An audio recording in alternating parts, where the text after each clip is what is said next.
இந்திய ஒன்றிய அரசு அரசமைப்பு சட்டத்தின் அடிப்படை கோட்பாடுகள் நீர்த்து போகும் வகையில் ஏற்கனவே குடியுரிமை திருத்தச் சட்டம் கொண்டு வந்ததைப் போல தற்போது வக்ஃப் திருத்தச் சட்டத்தை நிறைவேற்றியிருக்கிறது.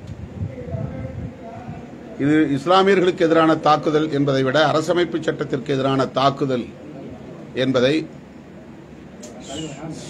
நாம் புரிந்து கொள்ள வேண்டும்.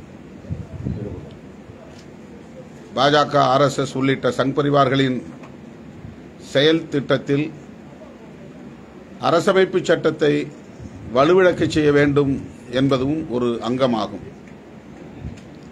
அதன் அடிப்படையில் தான் சிறுபான்மையினருக்கு எதிரான வெறுப்பு அரசியலை தொடர்ந்து சட்டத்தை திரும்பப் பெற வேண்டும் என்று வலியுறுத்துகிற வகையிலும் அரசமைப்பு சட்டத்தின் அடிப்படை கோட்பாடுகளை பாதுகாக்க வேண்டும் என்று வலியுறுத்தக்கூடிய வகையிலும் குறிப்பாக மதச்சார்பின்மை என்கிற அரசமைப்பு சட்டத்தின் உயிர்மூச்சு கோட்பாடாக நாம் ஏற்றுக்கொண்டிருக்கிற அந்த உயரிய கோட்பாட்டை பாதுகாக்க வேண்டும் என்கிற அடிப்படையிலும் வருகிற மே 31ஆம் தேதி திருச்சிராப்பள்ளியில் விடுதலை சிறுத்தைகள் கட்சியின் சார்பில் மதச்சார்பின்மை காப்போம் மாபெரும் மக்கள் எழுச்சி பேரணி நடத்த திட்டமிட்டிருக்கிறோம். இது தொடர்பாக ஆங்காங்கே மண்டல வாரியாக பொறுப்பாளர்கள் பங்கேற்கும் கலந்தாய்வு கூட்டங்களை ஒருங்கிணைத்து வருகிறோம். இன்றைக்கு தென் மாவட்டங்களுக்கான பொறுப்பாளர்கள், முன்னணி பொறுப்பாளர்களின் கலந்தாய்வு கூட்டம் மதுரையிலே நடைபெறுகிறது. நாளை சேலம், நாளை மாலை கோவை, நாளை மறுநாள் திருச்சி, மாலை விழுப்புரம் என 7 இடங்களில் மொத்தம் தமிழ்நாடு தழுவிய அளவிலான மண்டல கலந்தாய்வு கூட்டங்களை நடத்தி இந்த பேரணிக்கான முக்கியத்துவத்தை வலியுறுத்த இருக்கிறோம். மதச்சார்பின்மைக்கு மிக பெரும் தீங்கு பாஜக அரசால் வளர்ந்து வருகிற சூழலில் அனைத்து தரப்பு ஜனநாயக சக்திகளும் ஓரணியில் திரள வேண்டும் என்பதை ஒரு அறைகூவலாக விடுதலை சிறுத்தைகள் கட்சி வேண்டுகோள் விடுக்கிறது. திருச்சிராப்பள்ளியில் நடைபெறவிருக்கிற இந்த மாபெரும் பேரணியில் அனைத்து தரப்பு ஜனநாயக சக்திகளும் பங்கேற்க வேண்டும் என்றும் அழைப்பு விடுக்கிறோம்.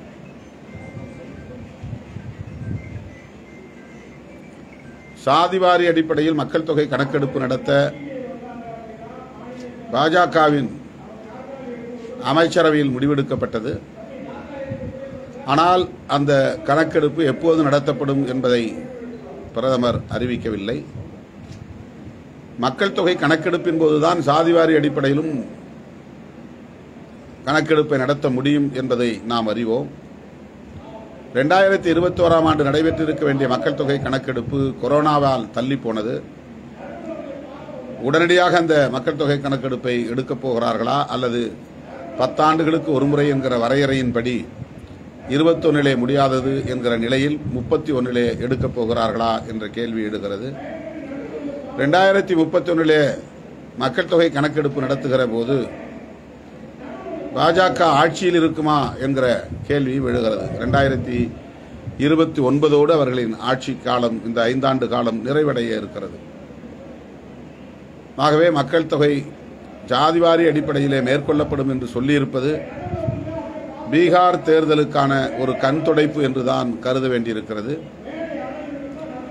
எப்படியாக இருந்தாலும் மக்கள் தொகை கணக்கெடுப்பு நடத்தப்படுகிற போது ஜாதிவாரி அடிப்படையிலும் கணக்கெடுப்பு நடத்தப்படும் என்கிற கருத்துக்கு பாஜகவினர் உடன்பட்டு இருக்கிறார்கள், அந்த நிலைப்பாட்டுக்கு வந்திருக்கிறார்கள் என்பது ஆறுதல் அளிக்கிறது. அதை வரவேற்கிறோம். 2031ஆம் ஆண்டு வரையில் தள்ளி போடாமல் இவர்கள் ஆட்சியில் இருக்கிற இந்த காலகட்டத்திலேயே உடனடியாக மக்கள் தொகை கணக்கெடுப்பை நடத்த ஆணையிட வேண்டும். அப்போது ஜாதிவாரி அடிப்படையிலான மக்கள் தொகையை கணக்கிட வேண்டும் என்றும் விடுதலை சிறுத்தைகள் கட்சி வலியுறுத்துகிறது.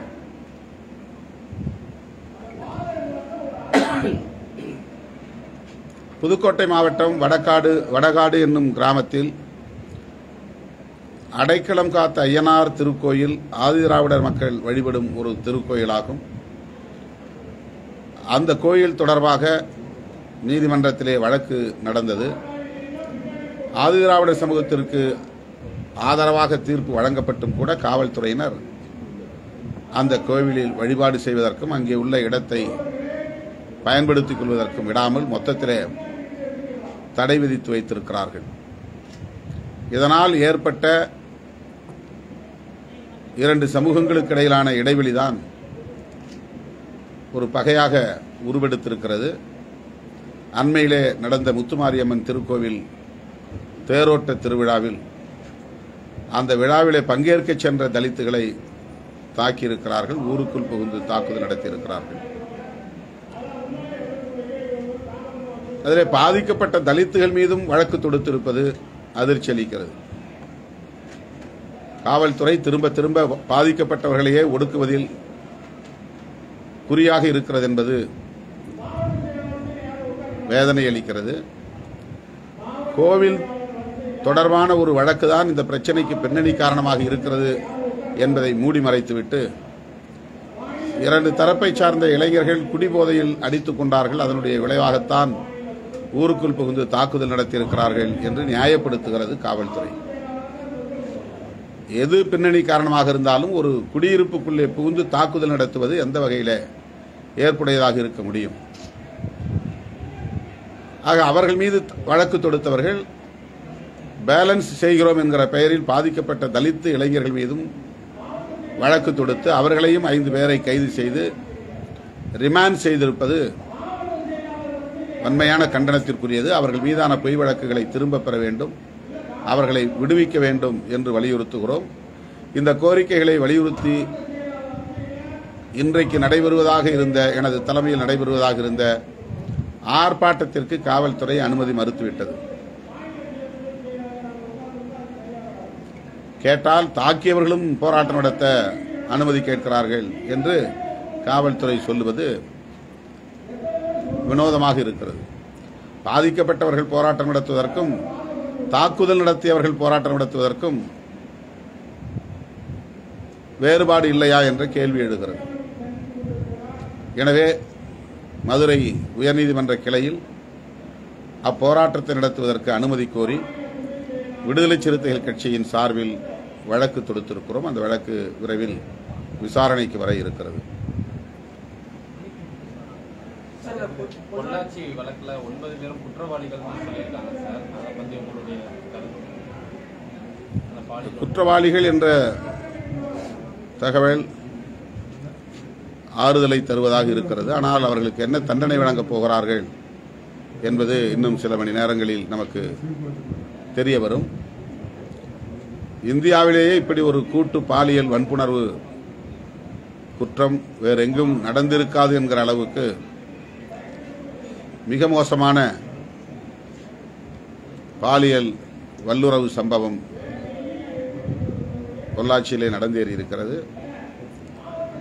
இந்த குற்றச் செயல்களில் ஈடுபட்டவர்கள் அதிகபட்சம் என்ன தண்டனையோ அந்த சட்டத்தின்படி அந்த அளவுக்கான தண்டனைக்கு ஆட்பட்டால் மட்டும்தான் கூட்டு பாலியல் வன்முறைகளில் ஈடுபடக்கூடியவர்களுக்கு ஒரு அச்சம் ஏற்படும். ஆகவே அதிகப்படியான சட்டத்தின்படி வழங்கப்படுகிற அதிகப்படியான தண்டனை வழங்கப்படும் என்று நான் எதிர்பார்க்கிறேன்.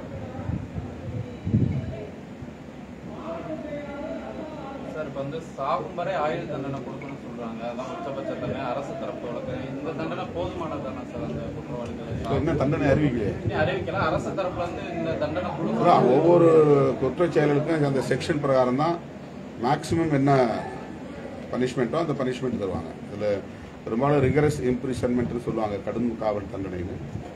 அந்த மாதிரி தண்டனையா அல்லது ஆயுள் தண்டனையாங்கிறத பொறுத்துருக்கோம்.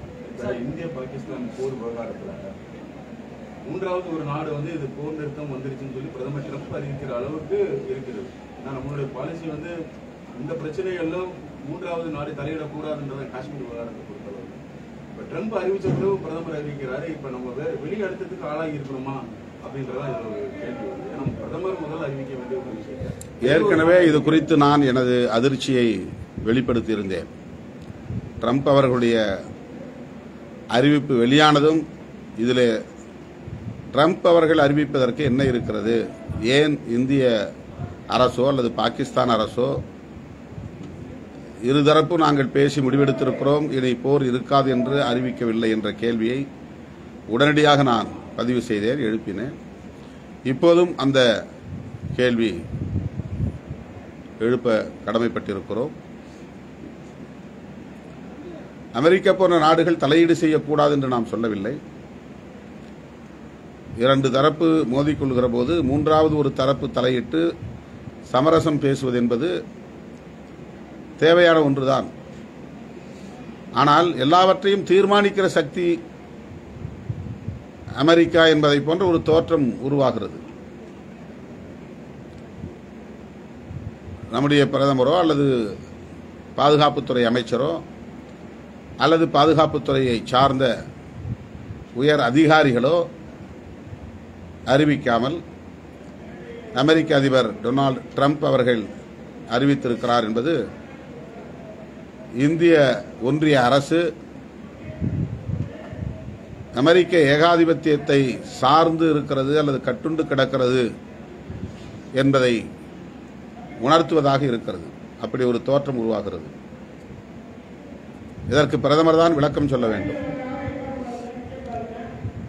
ஏற்கனவே மும்பையிலே நடந்த தாக்குதலின் போது பிரதமர் மோடி அவர்கள் குஜராத் மாநிலத்தின் முதலமைச்சராக இருந்தார். அப்போது காங்கிரஸ் தலைமையிலான அரசை அவர் கடுமையாக விமர்சித்திருந்தார். இங்கே பாகிஸ்தான் உள்ளே புகுந்து தாக்குதல் நடத்துகிறது, இந்த காங்கிரஸ் கட்சி தலைமையிலான இந்திய ஒன்றிய அரசு அமெரிக்காவிடம் போய் முறையிடுகிறது, அழுகிறது என்றெல்லாம் கேலி செய்திருந்தார். அவர்தான் இன்றைக்கு நம்முடைய பிரதமராக பொறுப்பேற்றிருக்கிறார். ஆனால் இந்தியாவின் இறையாண்மையை அவர் பாதுகாக்கிறாரா என்கிற கேள்வியை எழுப்பும் அளவுக்கு நம்முடைய இந்திய ஒன்றிய அரசின் ஆட்சி நிர்வாகம் இருக்கிறது என்பது வேதனைக்குரியது. சார், இப்போ மற்ற தலைவர்கள் மாதிரி நான் அத்துமீறி அதை செய் இதை செய்யணும்னு சொல்ல மாட்டேன். என்னோட சமுதாய மக்கள் நல்லா படிக்கணும், படிச்சு நல்ல ஒரு போஸ்டிங்ல அப்புறமேட்டு கட்சியில சேருங்க அப்படின்னு சொல்லிட்டு சித்திரை முழுநிலவு மாநாட்டில் அன்புமணி ராமதாஸ் பேசியிருக்காரு சார்.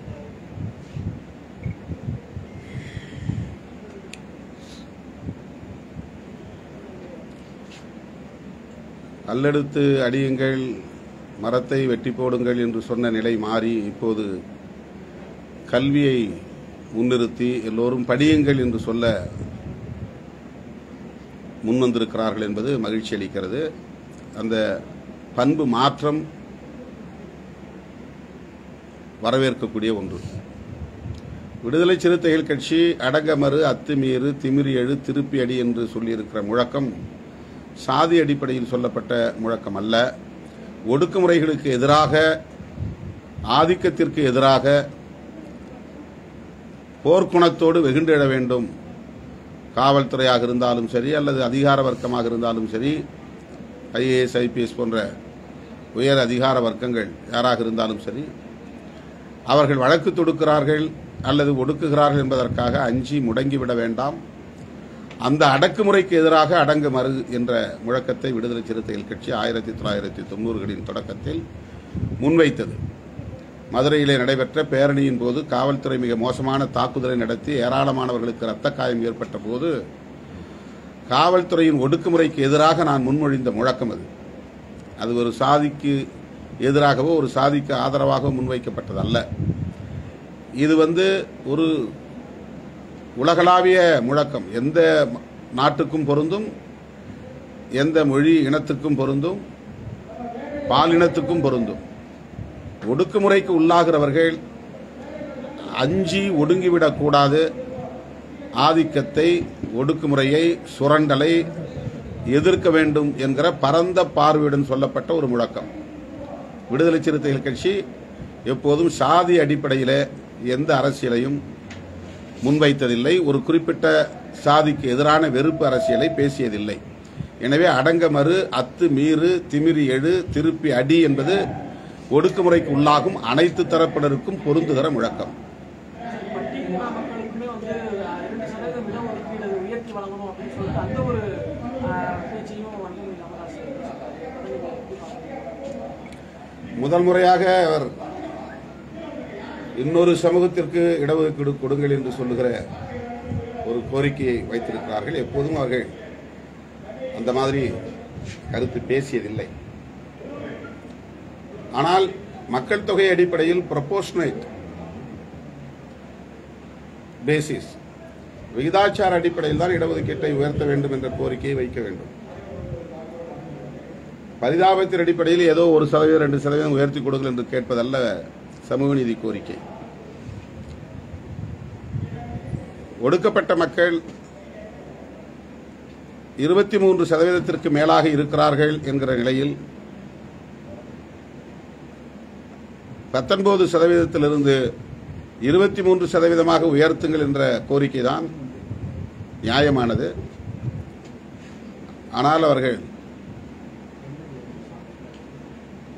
தலித் மக்கள் மீது காட்டுகிற அக்கறைக்கு அல்லது கரிசனத்திற்கு எமது நன்றியை தெரிவித்துக் கொள்கிறோம். பொள்ளாச்சி பாலியல் வழக்கில் வந்து 9 பேருக்குமே சாகும் வரை ஆயுள் தண்டனை விதிச்சு நீதிமன்றம் உத்தரவிட்டிருக்காங்க. தண்டனை அறிவிச்சிட்டாங்க.